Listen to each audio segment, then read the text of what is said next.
Morning, everyone. Now, if you stepped outside this morning and thought, blimey, it's quite mild for late January, you're absolutely spot on. But here's the thing, and this might sound a bit bonkers, that mildness is actually about to become a bit of a problem. Because what's coming next week is going to be such a shock to the system that it caught even me off guard when I saw the latest forecasts.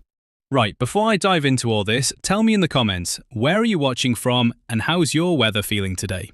Are you in shorts and t-shirt weather down in Cornwall, or already feeling a bit nippy up in Scotland? Because knowing where you are really helps me explain how this is going to affect your neck of the woods specifically.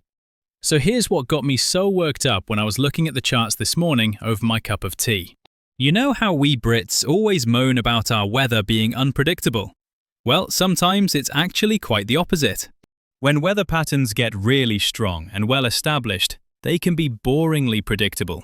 And that's exactly what's happening now. There's this absolutely massive high-pressure system camping out over Scandinavia, and it's showing no signs of budging anytime soon. Now, normally our weather comes rolling in from the Atlantic. That's why we get all that lovely mild, damp stuff most of the time. But this Scandinavian high is like a bouncer at a nightclub. It's blocking all our usual weather and letting something completely different through instead. And what's coming through? Cold air from Eastern Europe and Russia. Proper cold air, the kind that makes your breath steam. Now I know some of you are thinking, finally, some proper winter weather. And honestly, I get that. It has been ridiculously mild so far. I mean, daffodils are already poking their heads up in some places, which is just mental for January. But here's why this sudden change has got me a bit concerned. Nobody's really prepared for it, are they? When did you last check your car's antifreeze? When did you last run your heating system properly? I bet most of you are like me, been coasting along thinking winter's barely turned up this year. Well, winter's about to turn up with a vengeance from next Friday onwards, and it's bringing some mates. Let me break down what this actually means for different parts of the country, starting with where the impact's going to be strongest. If you're anywhere along the east coast, think Norfolk, Suffolk, Essex, Kent, you're going to feel this change first and most dramatically. We're talking about going from these lovely 10-degree days to struggling to get above freezing, possibly for weeks on end. London and the southeast. Yeah, you're not escaping this one, despite that urban heat island effect.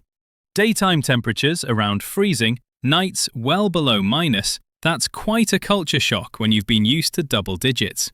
Midlands folk, Birmingham, Coventry, Leicester, you're looking at properly cold conditions, the kind where you can see your breath indoors if your heating's not up to scratch.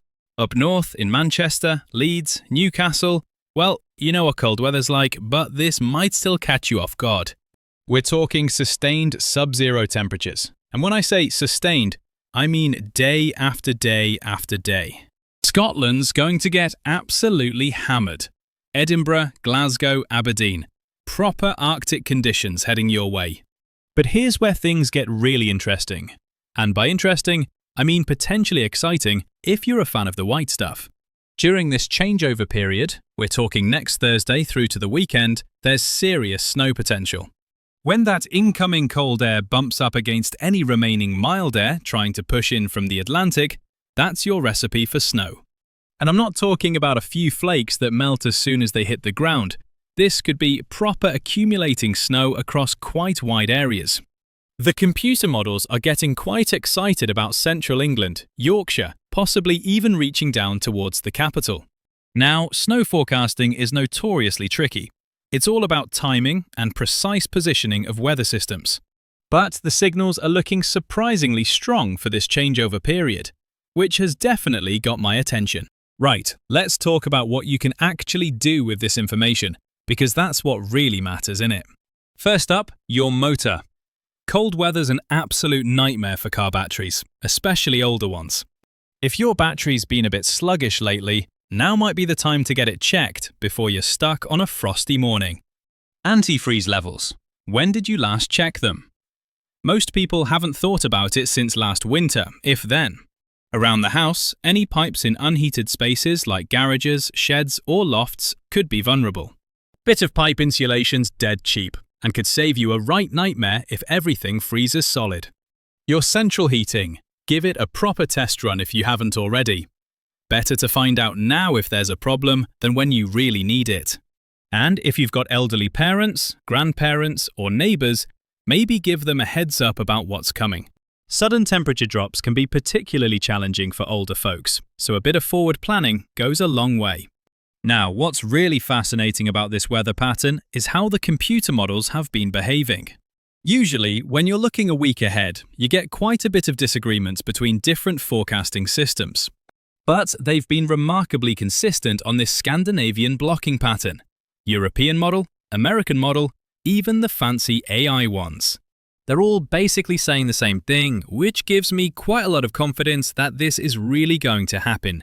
This type of pattern, what meteorologists call a Scandinavian block, can be properly persistent when it gets established. We're potentially looking at weeks rather than days of this colder regime, which is quite a shift from what we've been used to.